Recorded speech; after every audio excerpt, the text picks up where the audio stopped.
So hello my dear travellers, कैसे हैं आप सब। मुझे उम्मीद है कि मस्त होंगे, झकास होंगे, जैसे हमेशा ही रहते हैं, है कि नहीं। और कॉन्सेप्ट मैपिंग से आपकी कुछ ना कुछ हेल्प भी हुई होगी। फिर निक्कू भैया आए, क्या लाए, तो इस बार मैं लेके आऊं आपके पास concept mapping over subscription of shares.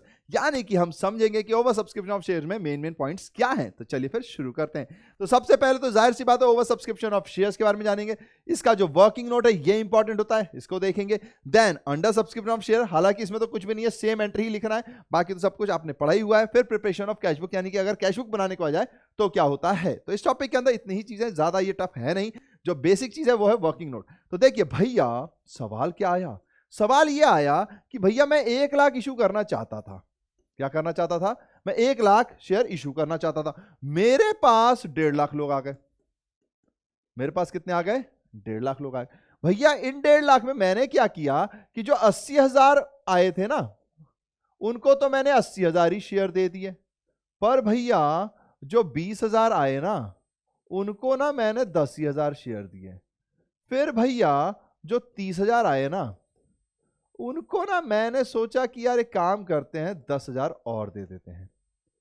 पर भैया फिर जो बचे 30,000, 10 20 1 लाख 20,000, इनको मैंने कहा यार इनके लिए तो कोई जगह नहीं है, तो इनको कुछ नहीं देते हैं। बस इतनी सी कहानी है। इस बात को अगर आप समझ गए तो pro rata over subscription of share के क्वेश्चंस टाटा बाय बाय करेंगे आपको। ठीक है, देखिए इसमें होता क्या है। अब हमें बस ये ध्यान देना है कि भैया हमको टोटल शेयर कितना इशू करना था, 1 लाख। यानी कि अगर लेट सपोज 3 रुपए है, तो मुझे शेयर कैपिटल में कितना भेजना है? मुझे शेयर कैपिटल में कितना भेजना है? 1 लाख इंटू 3 यानी 3 लाख। पर एक्चुअली में आपको रिसीव कितना हुआ होगा? 1,50,000 इंटू 3 यानी कि 4,50,000। ठीक है, बस इसी की वर्किंग करनी है। तो देख लीजिए एंट्री क्या हो जाएगी। अगर मैं सिंपल वे में कहूं तो सबसे पहले एप्लीकेशन स्टेज पर आते हैं। तो एप्लीकेशन स्टेज पे भैया पैसे पहले मिलते हैं, तो bank account debit to share application 4,50,000 से हो जाएगी। यहां तो कोई दिक्कत नहीं है। ठीक है, मैं दूसरी एंट्री चलो पहली भी कर ही देते हैं, नहीं तो आप कहोगे भैया क्या करते हो यार आप। Bank account debit to share application. ठीक है, अब क्या होगा भैया जी, तो ये 4,50,000 से हो जाएगी एंट्री, क्योंकि 1,50,000 को 3 रुपए, तो 4,50,000 4,50,000। ठीक है, नाउ अब बारी आती है उसके आगे की। उसके आगे की बारी क्या आती है? Share application account debit to share capital. ठीक है, to share allotment to bank. अब प्रॉब्लम यहीं पर आ जाती है। प्रॉब्लम क्या आती है कि भैया हमको ये सब तो मिल गया। अब अगर आप देखोगे तो भाई 80 वाले को 80 दिए, तो ये तो 100% है अलॉटेड। इनको आपने अगर 50% अलॉटेड है और 50% इनका एडवांस हो गया, यानी कि अलॉटमेंट स्टेज का एडजस्ट कर लिया।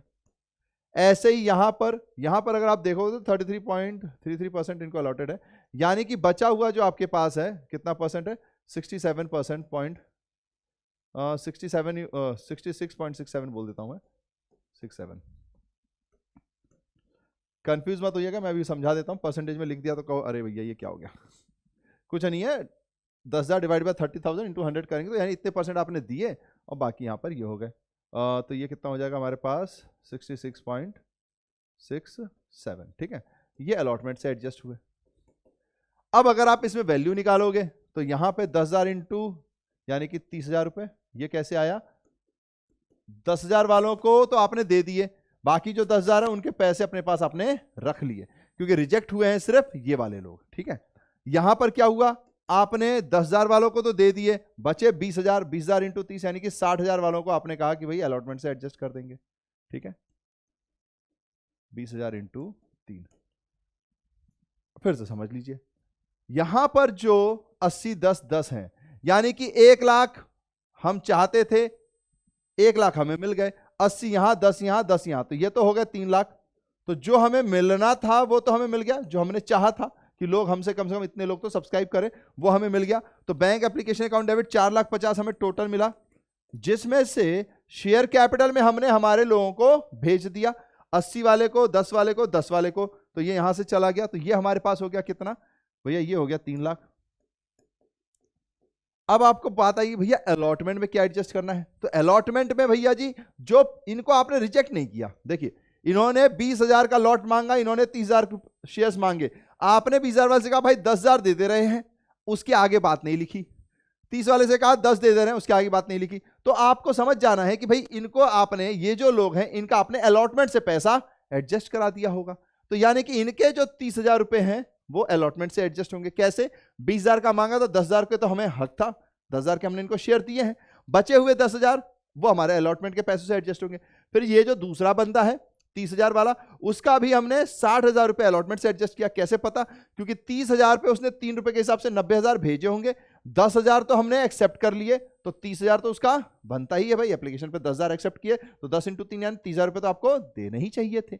पर 60,000 जो आपने एक्स्ट्रा दे दिए वो हम अलॉटमेंट से एडजस्ट कर लेंगे। यानी कि अगर आप अलॉटमेंट से एडजस्ट करेंगे तो कितना करेंगे? 30 + 60 यानी कि 90,000। ठीक है, कितना? 30 + 60 यानी कि 90,000। तो यानी कि 90,000 आपका अलॉटमेंट से एडजस्ट होगा। लेट सपोज अगर पैसे 3:4:3 होंगे, ठीक है। फिर आपके पास बचा हुआ पैसा, तो भैया ये जो 20,000 वाले ना इनको कुछ भी नहीं दिए, तो 20,000 × 3 यानी कि 60,000 रुपए इन्होंने भेजे होंगे हमें एप्लीकेशन स्टेज पे। अगर ये एप्लीकेशन स्टेज पे 20,000 रुपए हमसे मांग रहे हैं तो 20 × 3 यानी कि 60,000 रुपए इन्होंने हमें भेजे। हमने कहा ले जाओ यार, आपको तो ना दे पाएंगे, सॉरी। तो 60,000 उनको वापस कर दिए, यानी बैंक में 60,000 चल जाएंगे। ठीक है, सबसे बड़ा क्वेश्चन बता रहा हूं, इससे ज्यादा तो क्या ही आता है। अब दिक्कत यहां नहीं आएगी, दिक्कत कब आएगी? जब इसके आगे हम जाएंगे और किसी ने कह दिया कि भाई एक आदमी था, वो ये वाला आदमी था, इसके अंदर था और वो 1,000 शेयर से फेल हो गया, 1,000 शेयर से फेल हो गया। फिर एक आदमी था, वो इसके अंदर वाला था और वो शेयर से फेल नहीं हुआ, उसने 1,000 शेयर अप्लाई किए थे, 1,000 शेयर अप्लाई किए थे और ये 1,000 शेयर से फेल हो गया है। तो इसने अप्लाई कितने किए थे हमें नहीं पता, 1,000 शेयर से फेल हुआ यानी कि ये अलॉटेड शेयर्स है जो इसको मिले। ठीक है, ये अप्लाई किए गए थे तो यानी कि मुझे अलॉटेड निकालना पड़ेगा और इस केस में अप्लाइड निकालना पड़ेगा। भाई कितने अप्लाई किए थे, बस उसी के ऊपर ये चैप्टर है। अगर आपको ये समझ में आया, जो कि सिंपल ही है, तो फिर ये चैप्टर, ये टॉपिक हल हुआ है। ठीक है, बस यहां पर यही केस होता है कि ऐसे में हमें एक वर्किंग नोट बनानी पड़ जाती है, क्योंकि हमें जानना है कि इस 1,000 वाले ने कितना अप्लाई किया गया होगा। तो इसके लिए मैं क्या करूंगा, अगर 1,000 से ये अप्लाइड इसने 1,000 किया तो फेल कितने से हुआ, तो इसको अलॉट कितने हुए होंगे। तो मुझे क्या करना पड़ेगा, 1,000 इंटू, भाई इसने मांगे इसको दिए कितने, 10, इसने मांगे कितने थे, 30। ठीक है, लेट सपोज चलो इसको 1,000 की जगह ना 1,500 कर देते हैं, वरना पॉइंट्स में आंसर आ जाएगा, तो ये 1,500 कर देते हैं। ठीक है, तो इसने अप्लाई किया था 1,500 रुपया, 1,500 शेयर के लिए। हमने इसको 1,500 में हिस्सा बटा 10/30, यानी कि हमने इसको टिंग टिंग टिंग यानी 500 ही शेयर दिए, हमने इसको 500 ही शेयर दिए। ठीक है, अलॉट किए। अब अगर मैंने इसे 500 ही शेयर दिए तो भाई अप्लाई इसने अगर 1,500 का किया होगा तो एप्लीकेशन स्टेज पे कितने रुपए दिए होंगे, तो 1,500 इंटू एप्लीकेशन पे 3, इसने हमें 4,500 रुपए भेजे होंगे। ठीक है, और हमने इसे 500 ही शेयर दिए, यानी कि एप्लीकेशन स्टेज पे एक्चुअली इसको हमको सिर्फ 1,500 रुपए चुकाना चाहिए था। कितने रुपए चुकाने चाहिए थे, 1,500, यानी कि 3,000 रुपए अभी भी इसके हमारे पास हैं, ये 3,000 रुपए अभी भी हमारे पास हैं। तो जब मैं अलॉटमेंट स्टेज पर जाऊंगा और अगर मुझसे बोला कि भैया इसके तो 500 शेयर्स थे, कितने शेयर्स थे, 500, तो मैं चेक करूंगा अलॉटमेंट में अगर इसके पास 500 शेयर्स थे तो 500 × 4, लेट सपोज अलॉटमेंट का स्टेज में 4 है, तो 500 × 4 यानी कि 2,000 रुपए हुए, 2,000 रुपए हुए। भाई ये तो पहले ही 3,000 ज्यादा देकर चल रहा है, तो हम क्या कहेंगे, ओके वहीं से एडजस्ट कर देंगे। अरे ये पैसे क्यों देगा हमको, ये तो पहले से ही हमें ज्यादा देके चल रहा है। एप्लीकेशन स्टेज पे इसने 1,500 शेयर के लिए एप्लीकेशन डाली, 1,500 शेयर्स के लिए एप्लीकेशन डाली, उस 1500 शेयर पर इसने 4500 रुपए हमें भेजे, पर हमने तो उसे सिर्फ 500 ही शेयर्स दिए, यानी उसको कायदे से सिर्फ 1500 रुपए देने चाहिए थे। 3000 रुपए तो वो हमें एक्स्ट्रा देकर चल रहा है। फिर मैं अलॉटमेंट स्टेज पे उसको एप्लीकेशन भेज रहा हूं कि अलॉटमेंट के भी पैसे दो, पर वो कैसे देगा, वो ऑलरेडी 3000 पे है। तो मैंने देखा कि अलॉटमेंट में मेरे बन रहे हैं 2000 रुपए, 3000 रुपए उसके ऑलरेडी हैं, तो अगर मैं वहां से एडजस्ट भी कर लूं तब भी मेरे पास 1000 रुपए बचेगा। अगर मैं इस 3000 को यहां से एडजस्ट करता हूं तो 2000 कट गए, 1000 रुपए मेरे पास अभी भी एक तरीके से एडवांस में रखे हुए हैं, जो कि कहां से एडजस्ट होंगे, कॉल्स इन एडवांस से होंगे। तो ये थोड़ी सी वर्किंग हमको बनानी पड़ती है।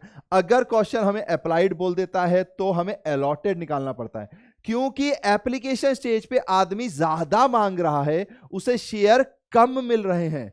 देखिए ब्लू वाला कहां है, 30,000 शेयर के लिए उसने पैसे भेजे, उसको 10,000 शेयर मिले, यानी कि 20,000 शेयर पे एक्स्ट्रा हो गया। और क्वेश्चन ने ये नहीं कहा कि ये 20,000 हमने वापस कर दिया, नहीं, क्वेश्चन ने तो इन 20,000 को वापस करने के लिए कहा है। इनका 20,000 कुछ नहीं कहा तो हम मानेंगे कि फिर इनका अलॉटमेंट से एडजस्ट हुआ होगा। इसी को तो प्रोराटा बोलते हैं भैया, इसी को तो प्रोराटा बोलते हैं। तो हमने कहा अच्छा जी, वेरी गुड। अब ये तो हो गया अगर अप्लाइड का केस है। अब यहां पर 1000 शेयर से ये फेल हो गया अलॉटेड, तो मुझे निकालना पड़ेगा अप्लाइड कितना है, तो मैं यहां निकाल दे रहा हूं। तो अगर मैं 1000 शेयर पे अप्लाइड निकालूंगा तो अब ध्यान दीजिएगा, अभी आपको अप्लाइड गिवन था, आपको अलॉटेड का हिस्सा निकालना था, तो आपने 10/30 किया, मतलब 10,000 डिवाइड बाय 30,000 किया। अब आपको अलॉटेड गिवन है, अप्लाइड निकालना है, यानी उल्टा करना पड़ जाएगा। तो भैया इसने मांगे थे 20,000, दिए थे 10,000। बस यही फॉर्मूला आपको याद रखना है कि अगर अलॉटेड से अप्लाइड में जाना है तो रेशो उल्टा हो जाएगा, 20/10 हो जाएगा, क्योंकि भैया अलॉटेड से अप्लाइड निकालना है ना, तो अप्लाइड ज्यादा होता है तो ज्यादा वाली वैल्यू ऊपर आ जाएगी। अप्लाइड गिवन है और अलॉटेड नंबर ऑफ शेयर्स निकालना है, तो फिर कम वाला ऊपर हो जाएगा, ज्यादा वाला नीचे हो जाएगा, तो यानी कि 10/30 का रेशियो बनेगा। ये रेशियो आपको समझ में आने चाहिए, नॉर्मल सा प्रोसीजर, ज्यादा कुछ है नहीं। तो अब आप यहां से निकालोगे तो आपको पता चलेगा भाई इसने 2000 रुपए, 2000 शेयर्स पर रुपए हमें ऑलरेडी पे कर दिए हैं। 2000 शेयर्स पर इसने हमें पहले ही पैसे पे कर दिए हैं, तो 2000 पे इंटू 3 करेंगे तो यानी कि इसने हमें 6000 रुपए पे कर दिए। फिर मैं क्या कहूंगा, भैया अगर आपने इसे 1000 रुपए दिया है, अगर आपने इसे 1000 रुपए दिया है तो इस 6000 में 3000 तो आपके हक का है, एप्लीकेशन स्टेज पे इसे इतने रुपए तो देने ही चाहिए थे। 1000 इंटू 3, मैं कहूंगा हाँ यार, तो यानी कि इसने सिर्फ 3,000 तो एक्स्ट्रा दे रखा है। अब अलॉटमेंट स्टेज पे जाएंगे तो 1000 इंटू 4, क्योंकि जो नंबर ऑफ शेयर्स अलॉटेड है उसी से मल्टीप्लाई होगा, तो 1000 इंटू 4 यानी कि 4000 रुपए हमें अलॉटमेंट पे इससे चाहिए। भैया इसने तो 3,000 रुपए एक्स्ट्रा दे रखे हैं, यानी कि अब हम कहेंगे कि ये बंदा 1000 रुपए से फेल हो गया, तो यानी कि 3000 माइनस करेंगे तो 1000 से फेल हुआ, तो ये पैसा है जो माइनस होगा बैंक में से। कौन से स्टेज के, अलॉटमेंट स्टेज के। बस इसी वर्किंग को करना है इस ओवर सब्सक्रिप्शन के केस में, और सब कुछ हल हुआ है, सब कुछ हल हुआ है। ठीक है, चलिए अब देख लेते हैं थ्योरेटिकल एस्पेक्ट। तो सबसे पहली बात तो भैया जी यहां पर स्टेजेस होंगे, जिसमें एप्लीकेशन मनी जो होगी रिसीव होगी तो bank account debit to share application, ये तो ठीक है, 4,50,000 4,50,000। फिर आपके पास जो भी शेयर एप्लीकेशन है उसके साथ जो शेयर कैपिटल है वो चला जाएगा 3 लाख। फिर एक्सेस मनी जो मिली उसमें आपको, एक्सेस मनी जो मिली उसमें आपको डिवाइड करना पड़ेगा कि शेयर एप्लीकेशन टू बैंक, यानी रिफंड आपने कितने को किया, मैंने इसी एंट्री को इकट्ठे करवाया है, share application account debit to share capital to share allotment to bank. और आपने एडजस्ट कितने से किया, अलॉटमेंट और कॉल्स इन एडवांस का वो, या फिर इसको मर्ज करके अगर आप एंट्री लिखना चाहें तो share application account debit to share capital to bank to share allotment, और अगर किसी ने कॉल्स के भी पैसे दे दिए तो वो भी यहां पर आ जाएगा। ठीक है, समझ गए बस। तो ये एंट्री है, इसी को समझना है। तो चलिए अंदर चलते हैं, घुसते हैं इसके अंदर। तो इसी को कहते हैं कैटेगरीज ऑफ एप्लीकेंट। एप्लीकेंट का मतलब होता है कि आपको क्वेश्चन या तो सिंपल दे देगा कि भाई एक आदमी था, उसने इतने पैसे मांगे और उसको हमने इतने शेयर्स दिए, मतलब उसने हमसे इतने शेयर्स मांगे, हमने उसको इतने शेयर्स दिए और आगे जाके वो फेल हो गया। सबसे सिंपल तो वही है। तो कैटेगरी में जो आपको ध्यान देना है, क्या ध्यान देना है, पहला what allotted and what applied। ये 2 वर्ड्स आपको याद रखने पड़ेंगे। अगर आपको इसमें कोई भी कंफ्यूजन हो तो वन शॉट जरूर देखिए, वहां पे हमने पूरा समझाया है। नाउ इसको निकालने के लिए हमें क्या करना पड़ता है, कैटेगरी देखना पड़ता है। कैटेगरी का मतलब होता है क्या अप्लाई किया,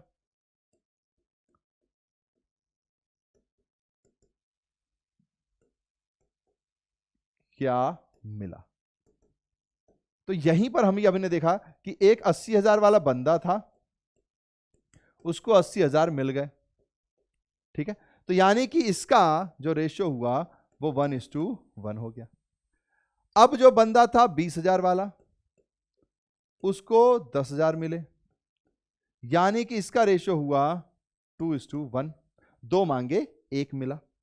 फिर अगला था 30,000 वाला, उसको हमने 10 दिया, तो इसका रेशियो हो गया 3:1।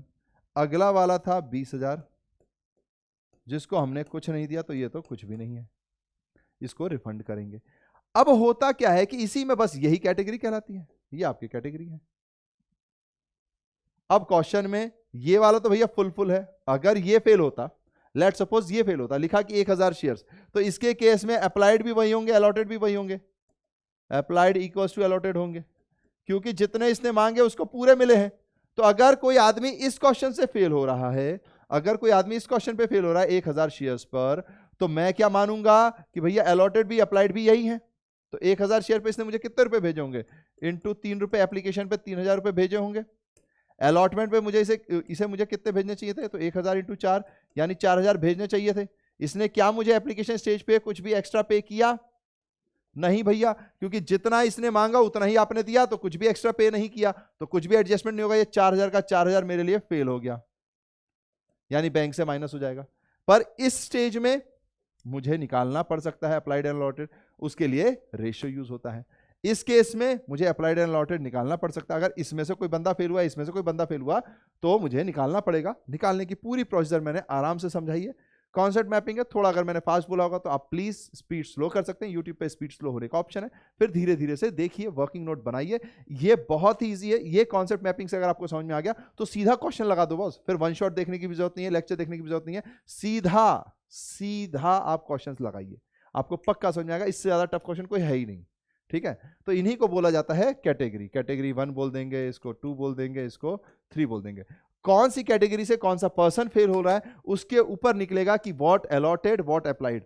अगर अलॉटेड और अप्लाइड में डिफरेंस है, दैट मींस कि एप्लीकेशन स्टेज पे पैसे ज्यादा मिले होंगे, तो उसको आपको एडजस्ट करना होता है, ठीक है। जैसे इस केस में है, हमने ये देखा कि भाई एप्लीकेशन स्टेज पे उसने इतने पैसे दे दिए कि भैया यहां पर भी उसको जरूरत नहीं पड़ी, 1500 यहां पर और 2000 यहां पर चाहिए थे, यानी टोटल अभी तक उसने 3.5 दिया, जबकि पहले ही 4.5 दे चुका था, यानी कि 1000 अभी भी एडवांस है, तो कॉल से भी एडजस्ट होगा। पर इस केस में मुझे पता चला कि भैया एप्लीकेशन स्टेज पर उसने 3000 रुपए चुकता होगा, उसने एक्स्ट्रा जो दिए थे वो 6000 थे, ठीक है। टोटल जो इसने हमें पैसे दिए थे वो 6000 रुपए थे, जिसमें से 3000 एप्लीकेशन पे एडजस्ट हो गए, 3000 अलॉटमेंट पे एडजस्ट हो गए, 3000 अलॉटमेंट पे एडजस्ट हो गए।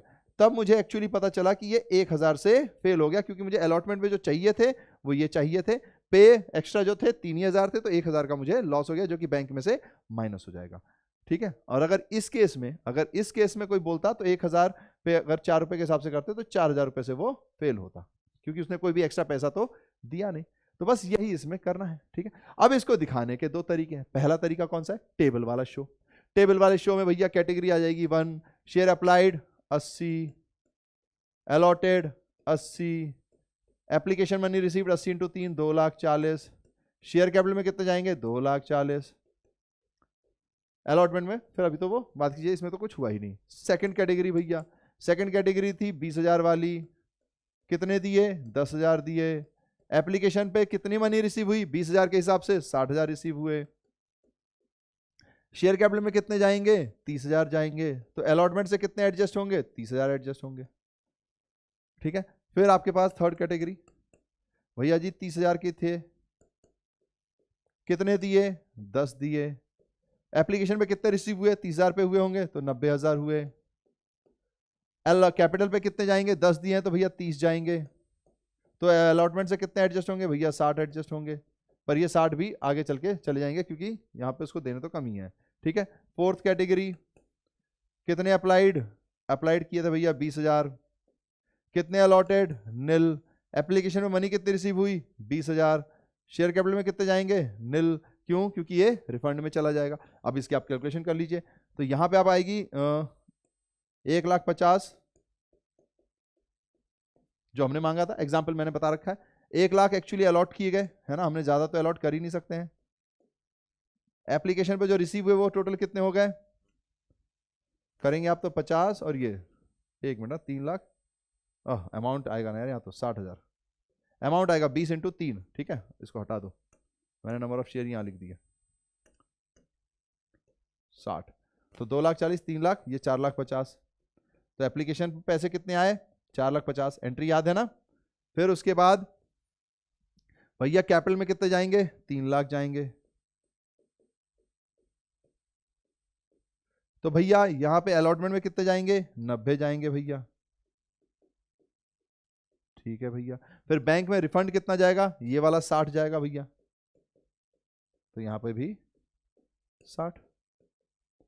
तो एक तो ये था टेबल फॉर्मेट, जो कि मैं आपसे कहता हूं कि मत बनाओ, कोई जरूरत नहीं है। आप नॉर्मली भी अगर दिमाग याद रखेंगे तो ये सब बनाने की जरूरत नहीं पड़ती है, एक्स्ट्रा वर्क है। इसलिए आप क्वेश्चंस देखेंगे तो आपको बहुत ही कम चांसेस में ये बनाने को दिया जाएगा, आपको फॉर्मूले बेस ही सॉल्व कराया जाएगा। यही देखिए, यही तो एंट्री थी हमारी। अगर आप देखो तो शेयर एप्लीकेशन 4,50,000, शेयर कैपिटल में 3 लाख, शेयर अलॉटमेंट में 90,000, रिफंड में 60,000, बस यही एंट्री है। तो ये इसका टेबल फॉर्मेट में बाइफरिकेशन है, ठीक है, कैटेगरी के हिसाब से। अब इसी चीज को हम फॉर्मूले में पुट कर देते हैं, ये इंपॉर्टेंट है, यही फॉर्मूला आपको पढ़ना है। अगर भैया जी ये कर लिया ना तो कोई नहीं रोक सकता आपको, ये चैप्टर हलवा हो जाता है। क्या है इसमें formula, when shares allotted are given. अगर अलॉटेड गिवन है तो आपको क्या करना पड़ेगा, total shares applied upon total shares allotted into number of shares allotted. अगर क्वेश्चन में अलॉटेड गिवन है तो बस यही करना है जो अभी हमने किया था ना, 1000 इंटू किया था यहां पर जो रेशियोज मैंने निकाले थे। अगर अलॉटेड गिवन है तो 1000 into applied upon allotted, into applied upon allotted. Category ये फर्स्ट थी, ये सेकंड थी, ये थर्ड थी और ये फोर्थ थी। तो देखिए सेकंड वाले का 20 अप्लाइड और 10 अलॉटेड, ये फॉर्मूला पुट करना है। तो आपको मिल जाएंगे कि कौन से वो एक्स्ट्रा पैसे थे जो आपको रिसीव हुए। अगर मान लीजिए क्वेश्चन कहता है अप्लाइड, इसलिए आपको अलॉटेड और अप्लाइड ये सिंगल सिंगल वर्ड ही घातक है, ये ध्यान देना है ना, बिना उसके नहीं बढ़ना। क्योंकि अगर अप्लाइड गिवन है तो आपको अलॉटेड निकालना पड़ेगा। तो अलॉटेड निकालने के लिए अलॉटेड ऊपर, total shares allotted upon applied, जो हमारे सेकंड केस में था, है ना।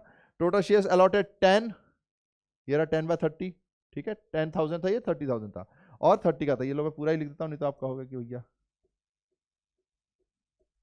ठीक है, समझ रहे हो, ठीक है। तो अप्लाइड गिवन है तो अलॉटेड अपॉन अप्लाइड, अगर अलॉटेड गिवन है तो अप्लाइड अपॉन अलॉटेड, ऐसे फॉर्मूला बन जाएगा। तो यहां से आपको वो मिलेगा कि कितने नंबर ऑफ शेयर्स एक्चुअली आपको रिसीव हुए थे, अलॉट हुए थे या अप्लाइड हुए थे। फिर आपको एप्लीकेशन स्टेज पे देखना है कि कितने पैसे आपने दे दिए, बचे आपको अलॉटमेंट से एडजस्ट करना है, और फिर जो भी बच गया वो आपका एक्चुअल अमाउंट बचेगा। तो amount due on adjustment shares allotted into allotment money per share, amount due निकाला, इसमें माइनस कर दिया excess application money adjusted on allotment, जो आपने एप्लीकेशन स्टेज पे एडजस्ट कर दी। फिर amount due but not paid default sharing shareholders on allotment, ये आ गया। अलॉटमेंट में कितने पैसे चाहिए थे भैया, पहले केस में अगर मैं थर्ड कैटेगरी की बात करूं तो 3,000 चाहिए थे।